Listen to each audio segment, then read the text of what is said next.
نحمده ونصلي ونسلم على رسوله الكريم اما بعد اعوذ باللہ من الشیطان الرجیم بسم اللہ الرحمن الرحیم وَإِذَا قِيلَ لَهُمْ لَا تُفْسِدُوا فِي الْأَرْضِ قَالُوا إِنَّمَا نَحْنُ مُصْلِحُونَ أَلَا إِنَّهُمْ هُمُ الْمُفْسِدُونَ وَلَكِنْ لَا يَشْعُرُونَ صدق اللہ العظیم۔ وعن ثوبان رضی اللہ تعالی عنہ قال قال رسول اللہ صلی اللہ علیہ وسلم انما اخاف علی امتی الائمة المضلین واذا وضع السیف فی امتی لم يرفع عنہم الى یوم القیامة صدق رسولہ النبی الصادق الامین۔ اللہم صلی علی سیدنا و مولانا محمد وعلی آلہ وبارک وسلم علیہ۔ حضرت ثوبان رضی اللہ تعالیٰ عنہ فرماتے ہیں کہ نبی کریم صلی اللہ علیہ وسلم نے ارشاد فرمایا، مجھے صرف یہ خوف ہے کہ میری امت میں گمراہ کرنے والے لیڈر پیدا ہوں گے، گمراہ کرنے والے امام، گمراہ کرنے والے قائد، گمراہ کرنے والے پیشوا پیدا ہوں گے،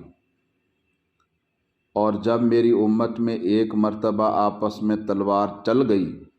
تو پھر وہ قیامت تک نہیں رکے گی۔ اس حدیث مبارکہ میں خصوصیت کے ساتھ ان لیڈروں کی گمراہی کا ذکر ہے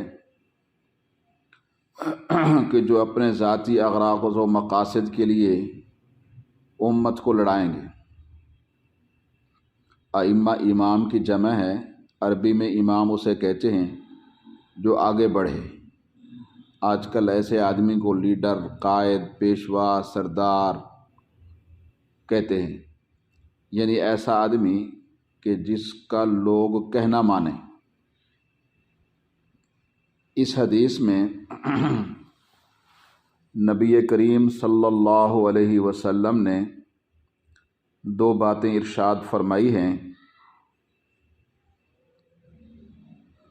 ایک یہ ہے کہ نبی کریم صلی اللہ علیہ وسلم نے اندیشہ ظاہر فرمایا ہے کہ مجھے خوف ہے کہ میری امت میں ایسے لیڈر اور پیشوا پیدا ہوں گے جو لوگوں کو سیدھی راہ سے بھٹکا دیں گے اور اپنی کوئی غرض حاصل کرنے کے لیے ان کو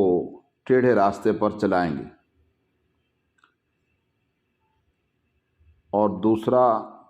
یہ فرمایا کہ اگر مسلمان باہم تلوار ایک دفعہ آپس میں چلا لیں تو پھر قیامت تک مسلمانوں میں وہ تلوار چلتی رہے گی۔ تو تاریخ انسانی یہ بتاتی ہے کہ یہ دونوں باتیں پوری ہوئیں، جس کا مطلب یہ ہوا کہ نبی کریم صلی اللہ علیہ وسلم کی امت نے من حیث المجموع نبی کریم صلی اللہ علیہ وسلم کی اس نصیحت سے کامل فائدہ نہیں اٹھایا۔ چاہیے تو یہ تھا کہ اپنے گروپ میں اس قدر انتظام اور اتنی طاقت قائم رکھتے کہ خود غرض لوگوں کو بہکانے کا موقع نہ ملتا اور امت کو اعلی کار بنانے کا فسادیوں کو موقع نہ ملتا۔ لیکن افسوس یہ ہے کہ ایسا نہیں ہوا ہے۔ نام و نمود کے خواہش رکھنے والے لوگوں نے اور اپنا نام بڑھانے کے لیے لوگوں کے اعتقادات بگاڑے اور الگ گروپ اور فرقے بنائے اور خود ان کے پیشوا بن بیٹھے۔ پھر سچے اور جھوٹے میں فرق مشکل ہو گیا۔ دیکھتے ہی دیکھتے اسلام کی کھوک سے کئی مذاہب یا کئی فرقے پیدا ہو گئے اس زمانے کے سمجھدار لوگوں نے لاکھ سمجھایا کہ اعتقادات میں اور اعمال میں حضرات صحابہ کرام رضوان اللہ علیہ مجمعین کا ہی اتباع کرنا چاہیے، لیکن لوگوں کو دنیاوی لالچ کے مفاد نے دین اسلام اور اپنے مقام سے ہٹا اور ہلا دیا، تو اس طرح بہکانے والوں کا دور چل گیا۔ معتزلہ، قدریہ، جبریہ، یہ الگ الگ گروہ مسلمانوں کی کھوک سے نکل گئے اور یہ الگ سے فرقے بن گئے، ہر ایک نے الگ اسلام کی تعبیرات جو ہے وہ اختیار کر لی۔ آج بھی جو لوگ فساد پھیلانا چاہتے ہیں وہ حضرات صحابہ کرام کی اتباع سے اور ان کی تعبیرات سے اور ان کے اعمال سے اور ان کے افعال سے انحراف کرتے ہیں۔ اس سے پھر مسلمانوں میں شورش پیدا ہوتی ہے، تو غلط چلنے والوں کو اپنی غلطی سمجھ میں نہیں آتی اور صحیح چلنے والے بھی ان کو سمجھاتے نہیں ہیں، کہ جس سے پھر مزید مسلمانوں کے اندر دوریاں اور لڑائیاں ہوتی ہیں۔ اور قرن اول سے ہی مسلمانوں میں لڑائیوں کا جو سلسلہ شروع ہوا وہ آج تک ختم نہیں ہوا، کسی نہ کسی رنگ میں آپس کی جنگ و جدل جاری ہی رہی۔ گویا کسی قوم کے لیے بڑی خرابی غلط لیڈروں کا برسر اقتدار آنا ہے اور باہم خون ریزی کرنا ہے، تو اس سے قومیں زوال پذیر ہوتی ہیں۔ اور پھر افسوس یہ ہے کہ قرآن کی زبان میں جب انہیں کہا جائے کہ فساد نہ پھیلاؤ، تو الٹا وہ سمجھانے والوں سے یہ کہتے ہیں کہ ہم تو اصلاح کرنے والے ہیں، امن کو قائم کرنے والے ہیں، ہم کہاں فساد پھیلانے والے۔ حالانکہ حقیقت یہ ہے کہ وہی فساد پھیلانے والے ہوتے ہیں کہ جنہیں اللہ رب العالمین فساد پھیلانے والا کہا ہے۔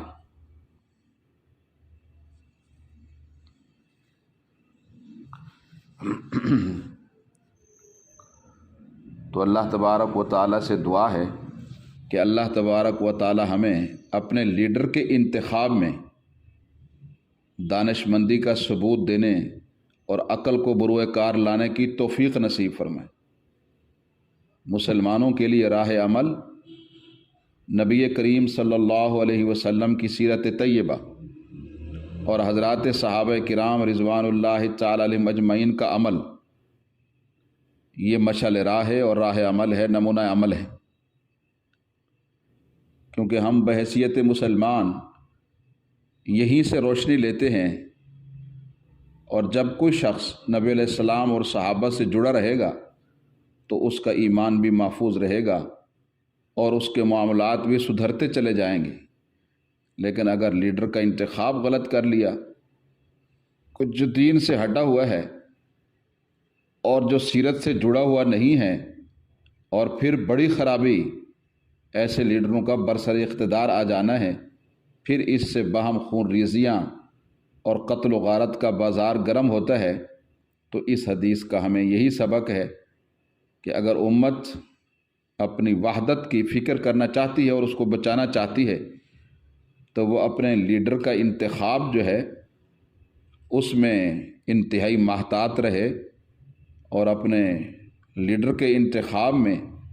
ایسے شخص کو مد نظر رکھے کہ جو سیرت طیبہ پر گویا عمل کرنے والا ہو۔ ورنہ آپ نے یہ فرمایا ہے کہ مجھے صرف اپنی امت پر یہ خوف ہے